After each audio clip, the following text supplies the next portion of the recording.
नमस्कार विद्यार्थी मित्रांनो, कशा आहात सर्व? मजेत? नक्कीच मजेत असायला पाहिजे. मी शुभम सर तुम्हा सर्वांचं स्वागत करतो आपल्या YouTube चॅनलवर ज्याचं नाव आहे एक्सलन्स ट्युटोरियल बाय एस-बी मध्ये. विद्यार्थी मित्रांनो, आपला वर्ग 10वी चा जो सायन्स 1 चा चॅप्टर आहे ग्रॅव्हिटेशन, ठीक आहे? त्याच्यामध्ये खूप महत्त्वाचं एक आपल्याला लॉ दिलेले आहे, ज्याला आपण म्हणतो केप्लरचे लॉ, ठीक आहे? केप्लरचे 3 लॉ आपल्याला पुस्तकामध्ये दिलेले आहे आणि हे अत्यंत महत्त्वाचे आहे पेपरच्या दृष्टिकोनातून, ठीक आहे? याच्यावर दरवर्षीप्रमाणे काहीतरी एखादा प्रश्न विचारण्यात येतो. कधी तुम्हाला डायग्राम अशी दिलेली असेल, त्याच्यावरून तुम्हाला जे लॉ आहे ते एक्सप्लेन करायचे आहे. त्याचं स्टेटमेंट तुम्हाला लिहायचं आहे. त्याच्यावरून हे लॉ जे आहे ते आपण आता बघणार आहे. बघा, केप्लरचा जो फर्स्ट लॉ आहे. आता फर्स्ट लॉ काय म्हणतो? त्याच्या आधी थोडं मी तुम्हाला एक सांगून देतो. बघा एक minute.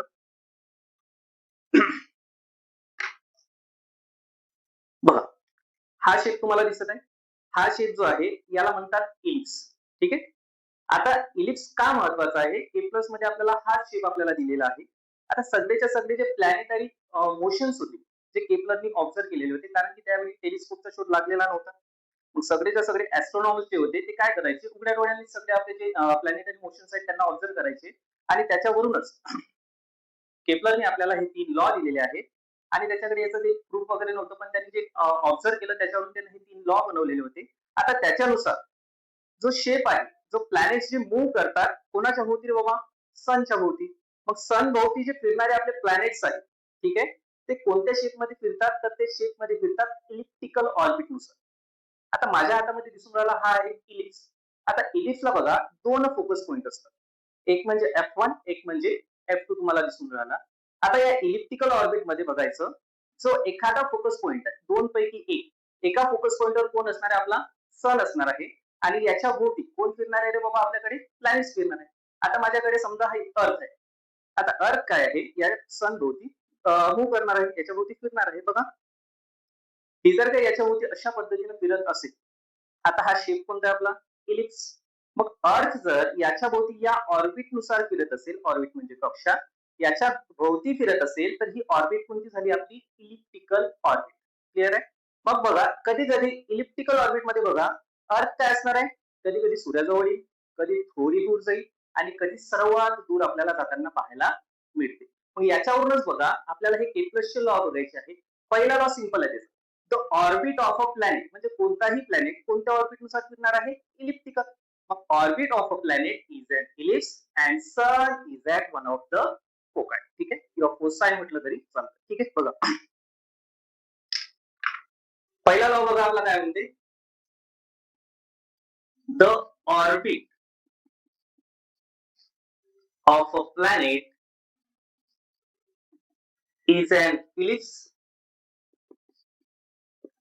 and sun is at one of the foci. बघा, हे स्पेलिंग लक्षात ठेवायचं. फोसाय किंवा फोकाय म्हटलं तरी चालतं. बघा, त्याला 2 फोकस पॉइंट आहे. आता रेडियस जर 2 असेल तर आपण त्याला काय म्हणतो? रे डाय असं म्हणतो, प्लुरल फॉर्म. आता हा फोकसचा प्लुरल फॉर्म आहे. फोसाय म्हणा किंवा फोकाय म्हटलं तरी चालतं. मग सरळ आहे, सिंपल आहे. मग जर का आपण म्हटलं ऑर्बिट कसं आहे रे बाबा? इलिप्टिकल ऑर्बिट आहे, म्हणजे इलिप्स आहे. ठीक आहे? इलिप्सला 2 फोकस पॉइंट असतात. जमलं? F1 आणि F2. मग मी काय म्हटलं? सन कुठे घ्यायचा? सन कुठे घेतो रे बाबा? एका फोकस पॉइंटवर घेतो. हा झाला आपला सन. चल, सिंपल आहे. The orbit of a planet is an ellipse and sun is at one of the foci किंवा फोसाय म्हटलं तरी चालतं. ठीक आहे? आता सेकंड लॉ बघा काय म्हणतो? The line joining the planet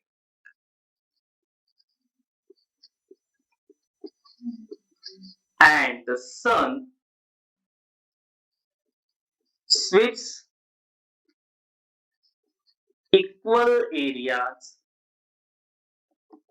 in equal time interval. हे बघा, आता थोडं समजून घ्या काय म्हटलेलं आहे. The line joining the planet and the sun. आता हा सन एका फोकस पॉइंटवर आहे आपला. इथे कुठेतरी अर्थ असेल आपली. प्लॅनेट म्हणजे मी अर्थच कन्सिडर करतो. ठीक आहे? आता सन आणि अर्थला जर मी एखादी लाईन जोडली, आता अर्थ काय करणार आहे? याच्या भोवती फिरणार आहे. आता या एक पॉइंट वर जर का अर्थ असेल, ए पासून ती थोडी वरत गेली बी या पॉइंटवर. जमलं? आता बघा, इथे जी लाईन जोडलेली आहे हीच लाईन मी इथे जोडतो. आता काय म्हटलेलं आहे त्यानं, तर line joining the planet and the sun. आता कधी कधी जवळ असेल, कधी दूर असेल थोडी. चला बघा, हा ए पॉइंट, ए पासून बी पर्यंत गेली, इथे एक सी पॉइंट येतो, सी पासून बी पर्यंत गेली. त्याच्यानंतर इकडे बघा, इथे असेल कधी कधी सर्वात दूर सूर्यापासून, सी पासून बी पर्यंत गेली, ई पासून एफ पर्यंत गेली असं म्हणतो. क्लिअर आहे? ए पासून बी पर्यंत ती गेली, नंतर सी पासून बी पर्यंत आली, ई पासून एफ पर्यंत आली. आता या लाईनच्या जोडलेल्या आहे मी. आता काय म्हटलेलं आहे, the line joining the planet and the sun sweeps equal areas in equal interval of time किंवा इक्वल टाइम इंटरव्हल. मग जेव्हा ती ए पासून बी पर्यंत गेली, काहीतरी एरिया तिनं कव्हर केला.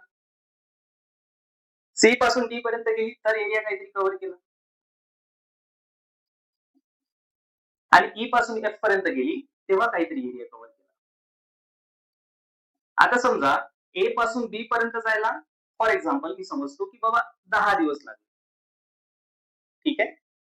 सी पासून डी पर्यंत बघा, equal areas in equal time interval. Time interval आपल्याला सारखा ठेवायचा आहे. म्हणजे ए पासून बी पर्यंत जायला जर 10 दिवस लागले तर सी पासून डी पर्यंत पण 10 दिवस, आणि ई पासून एफ पर्यंत पण 10 दिवसच जर आपण कन्सिडर केले, तर इथे व्यापलेला जो एरिया, इथे घेतलेला एरिया जो आहे तिथे ए पासून बी पर्यंत जायला, सी पासून डी पर्यंत जायला, ई पासून एफ पर्यंत जायला, हा जो एरिया आपल्याला दिसून राहिला तो सगळा एरिया, तीनही एरिया जे आपल्याला दिसून राहिले ते एरिया काय असतात, इक्वल असतात.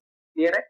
म्हणजे जर मला म्हणायचं झालं A S B, area of ASB हा इक्वल असेल कोणत्या एरियाला, एरिया ऑफ सीएसटी हा इक्वल असेल एरिया कुणाला रे, ईएसएफ ला. क्लिअर आहे? म्हणजे हा एरिया, हा एरिया, हा एरिया काय असणार आहे, सारखाच असणार आहे जर ती सारख्या टाइम इंटरव्हल मध्ये जर का तिनं ट्रॅव्हल केलं तर प्लॅनेटने. ठीक आहे. त्याच्यानंतर तिसरा लॉ बघा काय, तिसरा लॉ काय म्हणतो आपल्याला, the square of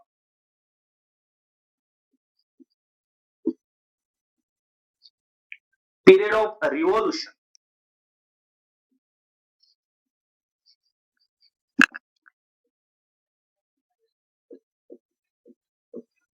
around the sun, the square of period of revolution around the sun is directly proportional to the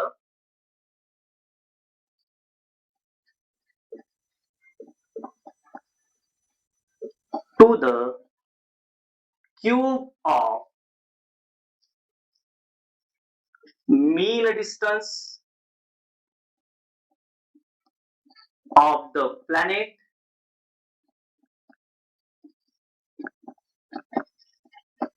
from the sun. चला बघा, तिसरा लॉ लक्षात घ्या काय म्हटलेला आहे, the square of period of revolution around the sun is directly proportional to the cube of mean distance of the planet from the sun. बघा काय म्हटलेलं आहे, पिरियड ऑफ रिव्हॉल्युशन म्हणजे आपण काय म्हणू, हा जो आपला अर्थ आहे प्लॅनेट, याला एक रिव्हॉल्युशन पूर्ण करायला काय रे बाबा, टी एवढा टाइम लागतो.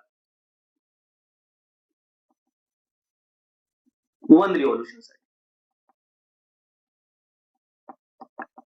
मग जेव्हा ही याच्या सन भोवती फिरणार आहे, कधी कधी काय होणार आहे, एकदम सूर्याच्या जवळ झालं, फॉर एक्झाम्पल हे डिस्टन्स म्हणतो मी, हे काहीतरी डिस्टन्स असेल आर, इलिप्टिकल ऑर्बिट आहे म्हणून डिस्टन्स प्रत्येक वेळी चेंज होईल अर्थच्या पोझिशन नुसार, त्या प्लॅनेटच्या पोझिशन नुसार. बघा इथलं जर का मी लाईन घेतली तर R1 म्हणतो, इथे गेल्यानंतर डिस्टन्स चेंज होईल, मी हे डिस्टन्स घेतो R2. ठीक आहे. त्याच्यानंतर बघा इथून एवढा डिस्टन्स मी R3 घेतो, इथून एवढा डिस्टन्स R4, हे डिस्टन्स R5 आणि हे डिस्टन्स R6. असं का घेतलं, कारण की अर्थची जशी जशी पोझिशन या ऑर्बिट नुसार चेंज होईल तसं तसं डिस्टन्स सन पासून असणारा प्लॅनेटचं डिस्टन्स हे नेहमी चेंज होईल. आता बघा इथे डिस्टन्स R1 घेतलं, R2 घेतलं, R3 घेतलं, R4 घेतलं, R5 आणि R6 असं मी डिस्टन्स घेतलेला आहे. इथे एक शब्द आलेला आहे मीन. बघा मीनचा अर्थ काय असते बाबा, ऍव्हरेज. हा जर का सर्क्युलर ऑर्बिट असता, सेंटर पासून प्रत्येक डिस्टन्स सारखा आपल्याला पाहायला मिळालं असतं, पण इथे हा जो आपल्याला दिसून राहिला हा इलिप्स आहे मग प्रत्येक वेळी प्लॅनेटचं डिस्टन्स जर चेंज होऊन राहिलं असेल, प्रॉपरली आपण डिस्टन्स सांगू शकतो का त्याचं, की बाबा नाही अर्थ प्लॅनेट आपला सनपासून एवढ्याच अंतरावर आहे? नाही सांगू शकत. मग आपण ते डिस्टन्स सांगू शकत नाही. मग आपल्याला काय घ्यायचं आहे त्या डिस्टन्सचं, तर त्या डिस्टन्सचं आपल्याला काय घ्यायचं आहे बाबा, ॲव्हरेज घ्यायचं. ठीक आहे. आता बघा याचा ॲव्हरेज कसा निघेल बघा. आता R1, R2 वगैरे घेतला आहे, तर मी त्याचा ॲव्हरेज असं म्हणतो R हा ॲव्हरेज आहे. ठीक आहे. R हा ॲव्हरेज आहे. बघा. मग ॲव्हरेज कसा काढत असतो आपण? टोटल जे आपल्याला डिस्टन्स दिले त्याची सम करायची आणि जेवढे डिस्टन्स असेल त्यांनी डिव्हाइड करून टाकायचं. म्हणजे फॉर एक्झाम्पल मी डिस्टन्स बघा किती घेतले? R1, R2, R3, R4, R5 आणि R6. फक्त ज्या लाईन्स मी काढलेल्या आहेत त्याच्याबद्दल मी कन्सिडर करत आहे. फक्त एवढं लक्षात ठेवायचं. बघा R1 आणि किती डिस्टन्स टोटल झाले माझ्याकडे बघा 1, 2, 3, 4, 5, 6. मग असं जर मला माहित असेल R1 ची व्हॅल्यू काही पण आपण तुम्ही घेऊ शकता. मग याच्यावरून आपण काय करू शकतो, याचा ॲव्हरेज काढू शकतो. आणि हेच ॲव्हरेज डिस्टन्स म्हणजे काय आपल्याकडे आता R. ठीक आहे. मग याच्यावरून काय सांगू शकतो आपण, the square of time period. मग एक रिव्हॉल्यूशन कंप्लीट करायला किती टाइम घेतला रे बाबा, मी T घेतला. मग त्याचा काय करायचा, स्क्वेअर. समजलं, त्याचा काय करायचा, स्क्वेअर. काय म्हटलेलं आहे, डायरेक्टली प्रोपोर्शनल. डायरेक्टली प्रोपोर्शनल म्हणजे लक्षात ठेवायचं. डायरेक्टली प्रोपोर्शनल म्हणजे काय, तर एक वस्तू वाढली तर दुसरी त्याच्यासोबत सोबत वाढणार. ठीक आहे. म्हणजे जर का आपलं रिव्हॉल्यूशनचा टाइम जर वाढला, आलं का लक्षात, रिव्हॉल्यूशनचा टाइम जर आपल्याला तिथे वाढताना दिसला तर त्याच्यामधलं जे डिस्टन्स आहे क्यू जे आपण घेणार आहे ते पण आपल्याला तिथे वाढलेलं पाहायला मिळणार आहे. बघा, the square of time period is directly proportional to the cube of mean distance. Mean काय घेतलेलं आहे मी आता, आर घेतलेला आहे. डिस्टन्स प्रत्येक वेळी चेंज होईल. मी बघा काय घेतला, आर घेतला, तर त्या डिस्टन्सचा काय घ्यायचा आहे आपल्याला, क्यूब घ्यायचा आहे असं त्यांचं म्हणणं. ठीक आहे. फर्स्ट ऑफ काय म्हणतो आपल्याला, the orbit of a planet is an ellipse and sun is at one of the foci. Clear आहे. नंतर बघा, the line joining the planet and the sun sweeps equal areas in equal time interval. मग बघा, ए पासून बी पर्यंत, C पासून D पर्यंत, E पासून एफ पर्यंत जेव्हा अर्थ आपली ट्रॅव्हल करून राहिली सारख्या टाइम मध्ये, फॉर एक्झाम्पल मी घेतले 10 दिवस, 10 दिवसात इथून इथे गेली, इथून इकडे गेली 10 दिवसात, सी पासून डी पर्यंत, ई पासून एफ पर्यंत आली 10 दिवसात. मग जो एरिया कव्हर केलेला आहे, जो ट्रॅव्हल केलेला आहे, हा एरिया काय असतो बाबा, इक्वल असतो. क्लिअर आहे. ते झालं. त्याच्यानंतर केप्लरचा थर्ड लॉ बघा आपल्याला काय म्हणतो, the square of period of revolution around the sun is directly proportional to the cube of mean distance. mean म्हणजे average. अंतर नेहमी चेंज होणार आहे म्हणून त्याचा आपल्याला काय घ्यायचा आहे, ॲव्हरेज घ्यायचा आहे of the planet from the sun. ठीक आहे. एक नेहमी गोष्ट लक्षात ठेवायची, आपण जे डायरेक्टली प्रोपोर्शनलचं साइन आहे ते तसं ठेवू शकत नाही. मग आपण काय करतो, या डायरेक्टली प्रोपोर्शनल साइनच्या जागी काय घेतो, इज इक्वल टू चं साइन. ठीक आहे. मग डायरेक्टली प्रोपोर्शनल काढून इज इक्वल टू जर आपण साइन घेतलं तर तिथे आपल्याला काहीतरी कॉन्स्टंट टर्म टाकावी लागते. मी इथे घेतो की. मग आपल्याकडे इक्वेशन काय तयार झालं, T square is equal to K into R Q. मग या के ची व्हॅल्यू जर मी इथून काढतो म्हटलं तर के ची व्हॅल्यू बघा, हा मल्टिप्लिकेशन मध्ये असणारा आर इथे डिवाइडला, मग हा के इज इक्वल टू हा T square upon R Q. एवढं लक्षात ठेवायचं. ठीक आहे. बघा, हे केपलरचे लॉ खूप महत्वाचे, पेपरच्या दृष्टिकोनातून पण. आणि या लॉचा फायदा कोणाला झाला, न्यूटनला.